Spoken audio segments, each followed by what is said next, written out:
রান্না করেছি খুবই মজার কই মাছ দিয়ে লাউ শাক। কই মাছ এবং লাউ শাক এই দুইটা জিনিসই আমাদের খুবই পছন্দের।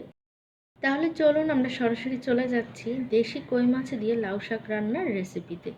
রান্নার কড়াইতে দিয়ে দিয়েছি প্রায় 1/4 কাপের মতো রান্নার তেল। তেলটা ভালোভাবে গরম হলে এখানে দিয়ে দিচ্ছি প্রায় 3টি কুচনো পেঁয়াজ। এখানে আমি 3টি মিডিয়াম সাইজের পেঁয়াজ কুচি করে নিয়েছি। পেঁয়াজটাকে নেড়ে চেড়ে তেলের সাথে মিশিয়ে নিচ্ছি। আর এই পেঁয়াজটাকে আমি হালকা সোনালি রং করে ভেজে নেব। পেঁয়াজের রংটা প্রায় হালকা সোনালি রং হয়ে এসেছে। এবারে এখানে দিয়ে দিচ্ছি 2 টেবিল চামচ পরিমাণ রসুন বাটা। রসুনটাকে দিয়ে তেল এবং পেঁয়াজের সাথে নেড়ে চেড়ে মিশিয়ে নিচ্ছি। আর মিনিট খানেক সময় নিয়ে একটু কষিয়েও নিচ্ছি যাতে রসুনের কাঁচা গন্ধটা দূর হয়ে যায়। এরপরে এখানে দিয়ে দিচ্ছি আধা চা চামচ হলুদের গুঁড়ো, আধা চা চামচ লাল মরিচের গুঁড়ো এবং প্রায় 1 চা চামচের মতো লবণ। এগুলোকে দিয়ে তেল এবং পেঁয়াজ রসুনের সাথে নেড়েচেড়ে মিশিয়ে নিচ্ছি। অর্থাৎ আবারও মশলাগুলো প্রায় মিনিট খানেক সময় নিয়ে কষিয়ে নিচ্ছি। মশলাগুলো আরও একটু ভালোভাবে কষিয়ে নেওয়ার জন্য সামান্য পরিমাণ পানি অ্যাড করে নিচ্ছি। পানির সাথে নেড়েচেড়ে মিশিয়ে নিচ্ছি এবং তেল উপরে উঠে আসা পর্যন্ত কষিয়ে নিব। মশলাটা কষানো হয়ে গেলে এখানে দিয়ে দিচ্ছি আমি দেশি কই মাছ। মাছগুলোকে আমি ধুয়ে পরিষ্কার করে নিয়েছিলাম। আর এখানে আমি প্রায় 8 পিস মাছ নিয়েছি। মাছগুলোকে চাইলে হলুদ মরিচ এবং লবণ দিয়ে হালকা করে তেলে ভেজে নিয়েও রান্না করা যেত, কিন্তু আমি যেহেতু দেশি কই মাছ দিয়ে এই রেসিপিটা তৈরি করছি তাই আমি একটু কষিয়ে শাকের সাথে রান্না করে নেব। মাছটাকে মশলার সাথে খুব ভালোভাবে নেড়ে চেড়ে মেখে নিচ্ছি। আর এই মশলার সাথে মাছটাকে আরও ভালোভাবে কষিয়ে নেওয়ার জন্য অ্যাড করছি প্রায় আধা কাপ পরিমাণ পানি। পানির সাথে মাছটাকে নেড়েচেড়ে মিশিয়ে নিচ্ছি। মাছে একটু বলক আসা শুরু করলে এটাকে আমি ঢেকে দিচ্ছি জাস্ট 5 মিনিটের জন্য। 5 মিনিট পরে ঢাকনা উঠিয়ে নিলাম। মশলার সাথে মাছগুলো ভালোভাবে কষানোই হয়ে গিয়েছে আর তেলটাও মোটামুটি উপরে উঠে এসেছে। নেড়েচেড়ে একটু মিশিয়ে নিচ্ছি, তবে খেয়াল রাখতে হবে মাছগুলো যাতে ভেঙে না যায়। এবারে এখানে দিয়ে দিচ্ছি লাউ শাকের ডাঁটা এবং একটা আলু। আলুটাকে আমি গোল গোল করে এর মাঝখান থেকে কেটে নিয়েছিলাম আর ডাঁটাগুলোর আঁশ ফেলে ধুয়ে নিয়েছি। আলতো করে এটাকে আমি মাছ এবং মশলার সাথে মিশিয়ে নিচ্ছি। এ পর্যায়ে কিন্তু চাইলে আপনারা মাছগুলো উঠিয়ে নিতে পারেন।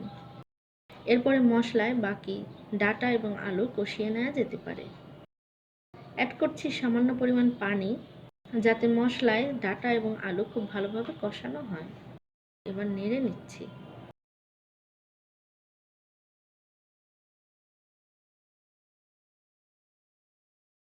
ঢেকে দিচ্ছি জাস্ট 2 থেকে 3 মিনিটের জন্য। ঢাকনা উঠিয়ে নিলাম প্রায় 3 মিনিট পরে। মাছ, ডাঁটা এবং আলু একটু ভালোভাবে নেড়ে মিশিয়ে নিচ্ছি। আলু এবং ডাঁটা কিন্তু এ পর্যায়ে খুব ভালোভাবে সিদ্ধ হবে না, জাস্ট আধা সিদ্ধর মতো হবে। এরপরে এখানে আমি দিয়ে দিচ্ছি ধুয়ে কেটে রাখা লাউ শাক।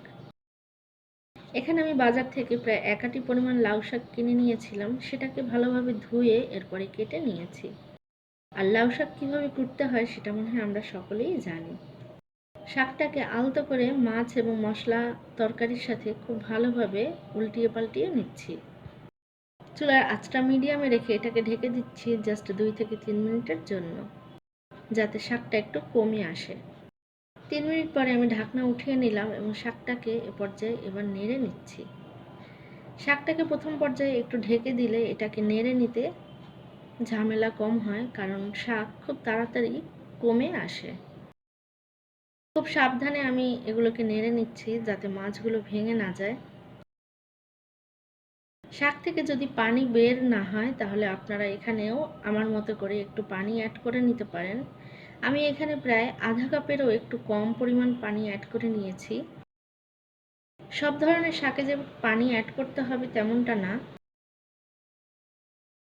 কিছু কিছু শাক দেখা যায় পানি ছাড়ে, আবার কিছু কিছু শাক পানি শুষে নেয়।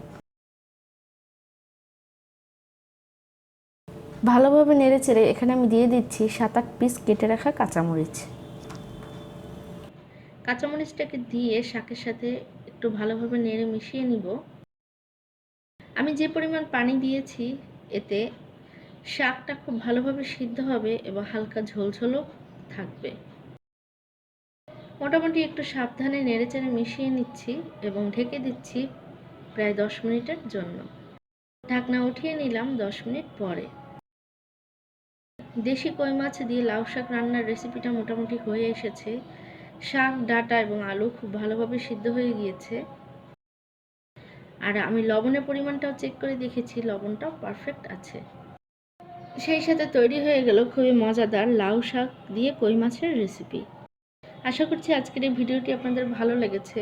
যদি ভালো লেগে থাকে তাহলে সাবস্ক্রাইব করুন নিয়ান্স কুকিং ডায়েরি চ্যানেলটিকে, এবং নিয়ান্স কুকিং ডায়েরি চ্যানেলটি সাবস্ক্রাইব করে এর পাশের বেল বাটনটি ক্লিক করতে ভুলবেন না। এতে করে আমি যখনই কোনো ভিডিও পোস্ট করব আপনারা সাথে সাথে এর নোটিফিকেশন পেয়ে যাবেন। চলে আসবো আবারও কোনো নতুন রেসিপি নিয়ে। ভালো থাকুন, সুস্থ থাকুন।